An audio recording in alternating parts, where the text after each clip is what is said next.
First, you want to start off by priming your face, and this is NYX Shine Killer. This is so that all the face paint and stuff just stays on all night. Now I'm just taking my fingers and kind of feeling the natural curves of the bones along my socket, and I'm going to take a white liner pencil and just follow those curves. This will give it a more realistic effect. And also, don't worry too much about getting them completely symmetrical because in reality they aren't, so it's okay if they're a little off.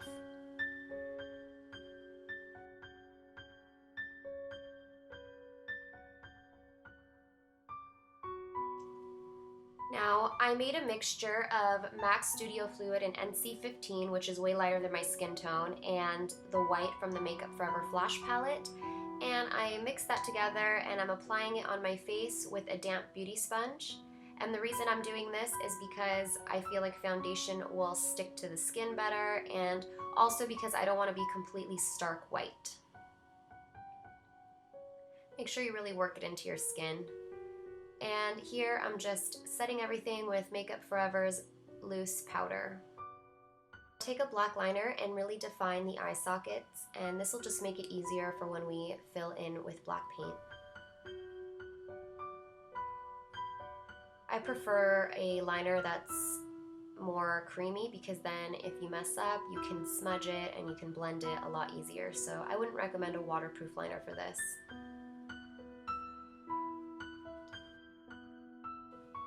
Now I just picked up MAC's Chromaline in Black with a liner brush, and I'm going over that shape that we originally made with the white liner on our nose. The reason I'm using MAC's Chromaline is because it doesn't smudge as much, and the nose is an area that gets touched a lot, so you want to make sure you use something that's not going to smudge all over the place. Now I'm picking up a paintbrush with the Makeup Forever Flash Palette black color, and I'm filling in the eye socket. I'm concentrating most of the color towards the top and then just kind of fading it down as I go. I'm trying to create a gradient effect with the eyes, so you don't want to put a lot of product as it gets lighter.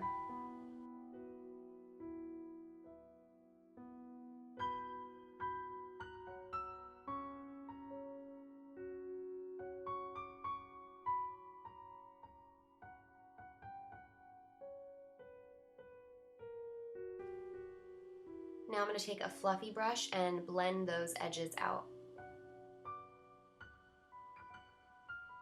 Make sure you take a black shadow and set all of that cream makeup that you just applied. Take a dark brown shade and just blend it towards the edges so that it gives you more of that gradient effect. And just keep blending a dark shadow until you feel like it gives a soft gradient.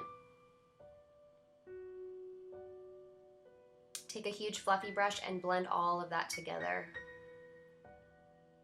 Here I'm just taking a black shadow and kind of just making sure that those edges are really defined. Line your waterline with a black liner and blend that out. Don't forget to set your nose with black shadow as well. And here I'm just taking the Makeup Forever black and a paintbrush, and I'm just creating creases along the brows. And if you looked closely, I actually creased my brows so I could get a more accurate line. Take the dark brown shadow and really blend along those edges to create more depth. And then use a fluffy brush to blend that out. And here I'm using black now just to go along the actual line, and this creates more depth and kind of builds it up until you're happy with it, but you want to make sure it looks like you're actually frowning.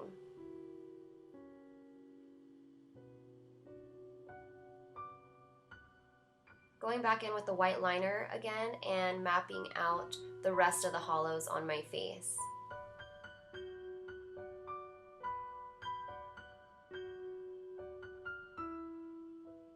I just think it's so much easier to use a white liner because if you mess up, you can easily just smudge it and it's not a problem.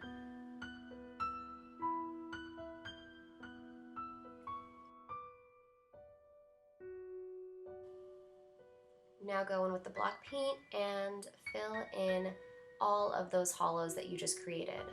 And I'm just using a regular paintbrush here.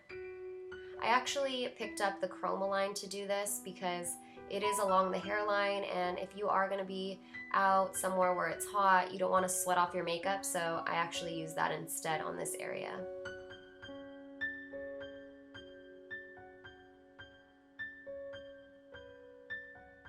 And now I'm just pretty much blending it out all along the edges.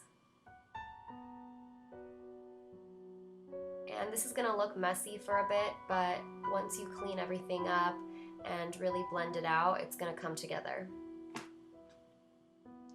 Here I realized that I didn't really make the sides even. This is a little bit more square and this is more round, so I'm just taking a Q-tip with makeup remover to fix my mistake. Now take black shadow and really darken up your jawline, and make sure you keep blending this with the beauty sponge. It'll just make it look more airbrushed. Take a brown shadow and gradient that towards the jawline.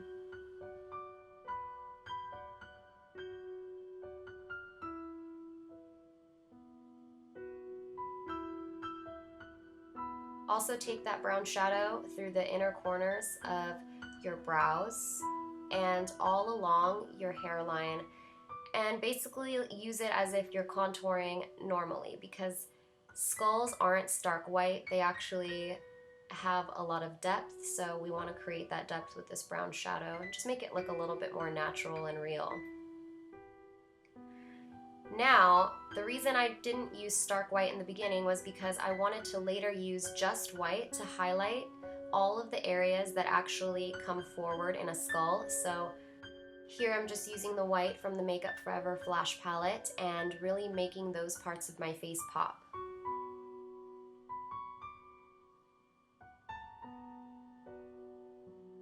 Blend that out with a fluffy brush to make sure you don't have any harsh edges. And just keep adding white in all the areas that you want to come forward.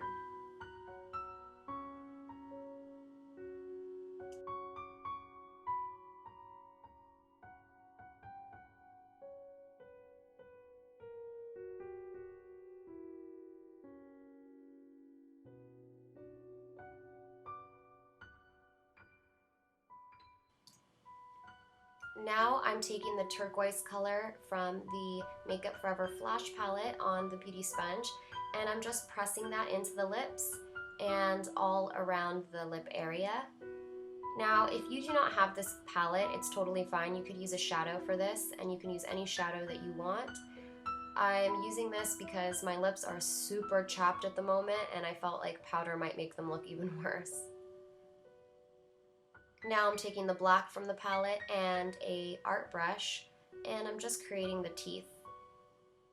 And there's no right or wrong way to do this, just create lines going up and down, and it's gonna look good regardless of what you do here. Just try to kind of make them all the same thickness, but they don't have to be perfect. I'm kind of thickening up the lines in the middle of my mouth because I want to bring more attention and depth to the center. I'm blending out those edges to create, once again, more depth. I feel like if you're going to do a skull, you have to do a lot of shading to make it look better, and it makes the biggest difference, so it'll be worth it. I'm going back in with that turquoise color and just cleaning up the edges and adding a little bit more pop to the teeth, and then just blending all of those edges out upwards and downwards.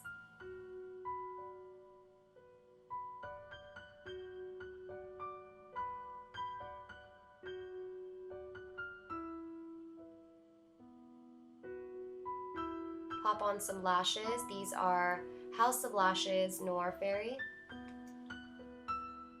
Now I'm taking that turquoise color again and I'm blending it into the part that we made gradient earlier. I'm not taking a lot, I just want a subtle shade. And here I'm taking the white and just highlighting that center portion.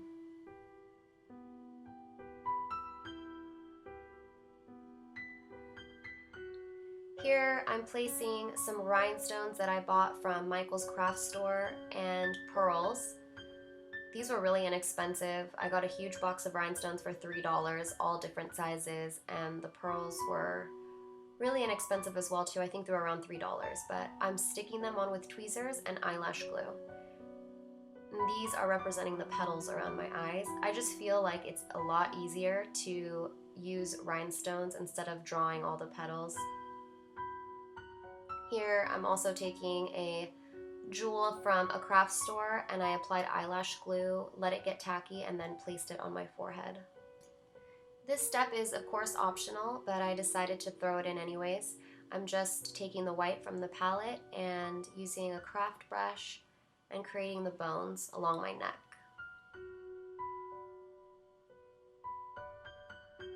Then take the black with a smaller brush and just draw little squares going all the way down.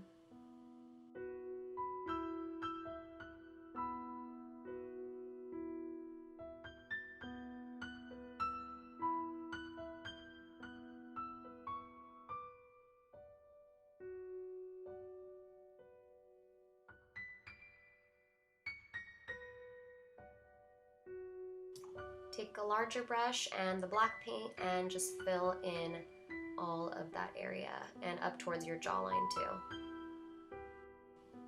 This is the last step to the look. You can go back in and make any final adjustments. I'm gonna go ahead and put on a black wig and a top hat that I glued flowers on from the craft store, and that's pretty much it. So I hope you guys enjoyed this video. I'll see you next time.